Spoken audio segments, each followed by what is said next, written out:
Welcome to another episode of China Update, where I provide you guys with the most up-to-date political, economic and geostrategic analysis on the world's number 2 economy. My name is Tony.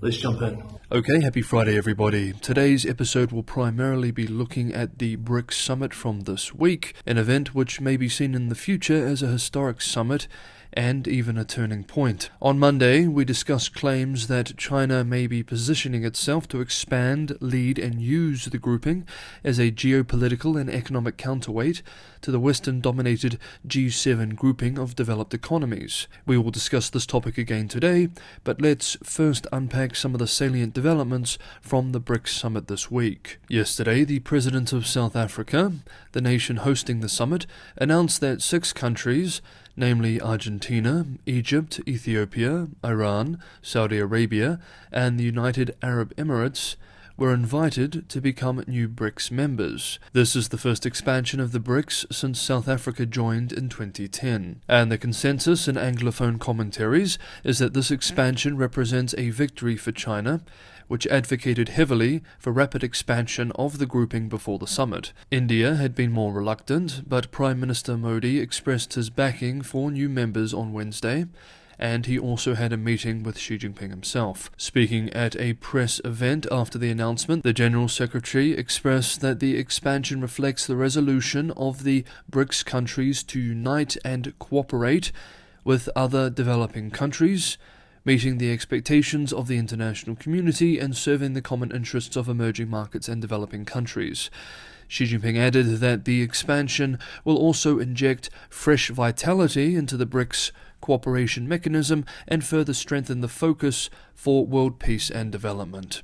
This is very similar language to what we have seen from Beijing in relation to Xi's foreign policy project, the Global Security Initiative, and others. Where is the center of gravity when it comes to leadership in this expanding grouping of the BRICS? Well, as the old expression goes, follow the money. According to state-run Xinhua, China has set up a so-called Global Development and South Cooperation Fund with a total funding of $4 billion and, quote, Chinese financial institutions will soon set up a special fund of $10 billion dedicated to the implementation of the Global Development Initiative. End quote. Both Western and Chinese commentators are arguing this week that Beijing does indeed intend to try to use BRICS as a tool to, at the very least, counterbalance the West and developed East Asia, if not more aggressively compete geopolitically. Quote, this is the most open and explicit push from Xi Jinping to turn BRICS into a kind of so-called anti-hegemonic vehicle. Xi's comments have been a blow-by-blow case against the US alliance system and US-dominated financial systems, and a call for alternative non-Western frameworks. End quote. And of course there is a narrative component to this geopolitical chess match. Quote, for Xi the goal is to try to discredit the West and show that there is an alternative out there. He's trying to tap into this incredible well of grievance and frustration among many global South countries over what they perceive as this massive duplicity and hypocrisy on the part of rich countries. End quote. Let's examine briefly how Beijing is conducting this narrative campaign.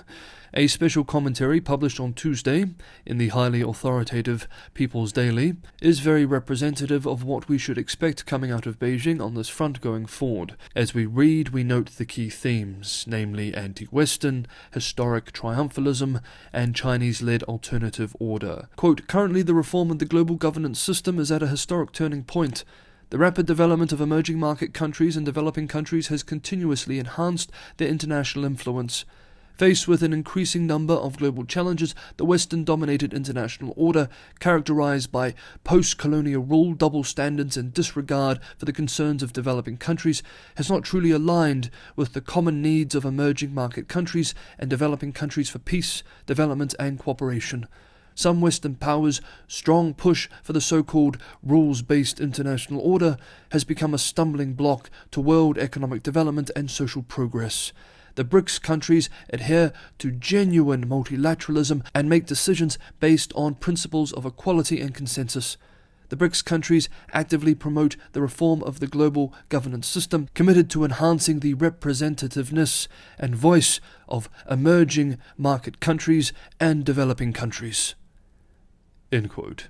Russian President Vladimir Putin, addressing the summit, expressed, quote, "We are all in favor of the formation of a multipolar world order that is truly just and based on international law." End quote. Putin, who is increasingly looking like Xi's junior partner, made the comments via video link to avoid the risk of being arrested in South Africa due to an international criminal court indictment. Many Chinese commentators have been trumpeting the BRICS summit as a geopolitical turning point for China too. Ming Jinwei, a Chinese political commentator, for example, expressed, quote, "The message to the US is clear. You cannot contain or suppress China because it has friends all over the world." End quote.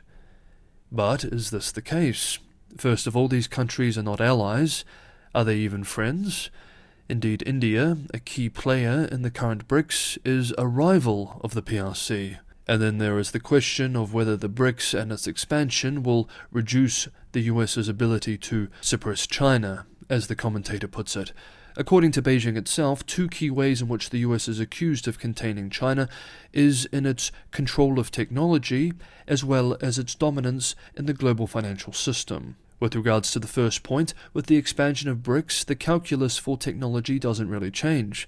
The developed world of the G7 still dominates this field. We know too, as an aside, that while the oil giants of Iran and Saudi Arabia have been invited to join the BRICS, the US and maybe the Japanese navies remain the only blue water forces that can guarantee their oil has unimpeded access to global markets. On the second point then, does the expanding BRICS threaten the US's global financial dominance? Next up, we look at this very question. Hey everyone, if you enjoyed today's episode of China Update, don't forget to hit that like button, liking, sharing, subscribing. Only 50% of regular viewers are subscribed to China Update. These things are all huge helps for the channel, and for anyone who wants to go the extra mile and help keep China Update financially sustainable, allow me to continue producing these episodes for free 6 days a week. Patreon and Buy Me a Coffee links are in the description below.